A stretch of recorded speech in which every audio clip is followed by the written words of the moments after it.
Quali sono state le tappe fondamentali nella tua carriera? Ce ne sono state molte. Diciamo che quando ho iniziato io la danza hip hop non esisteva perché è arrivata negli anni 90, diciamo, a chiamarsi hip hop. Prima c'era un funky ed era una cosa completamente diversa da quello che si fa adesso.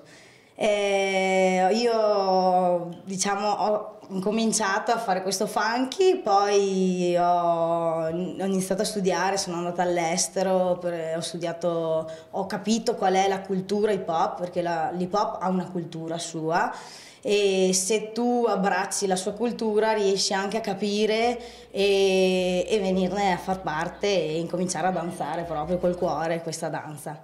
È un modo per esprimere se stessi.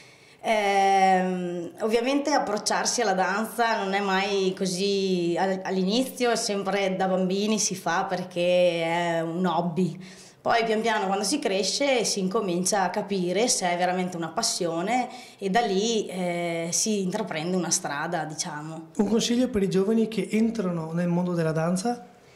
Qua è difficile perché è bello entrare dentro alla danza, a far parte di un gruppo, nell'hip hop si chiama crew, perché si condivide tutto, si condividono i momenti di vincita quando si fanno delle gare, quando ci sono gli show, tutte le cose belle che vengono, i complimenti, le cose, però dietro c'è tanta fatica, c'è tanto allenamento,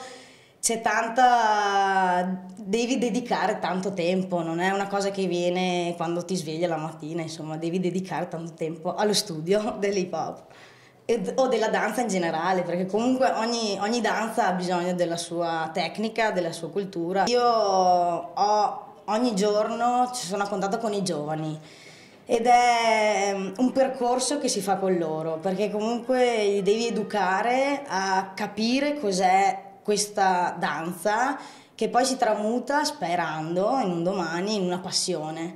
Non è semplice perché i ragazzi molte volte è la moda del momento e quindi quando arrivano pensando che dopo 2 lezioni sono i fenomeni, purtroppo non è così e quando se ne rendono conto magari ci sono degli abbandoni ovviamente e rimane chi capisce che ci vuole impegno per arrivare a essere ballerini. Grazie e ciao a Vive TV.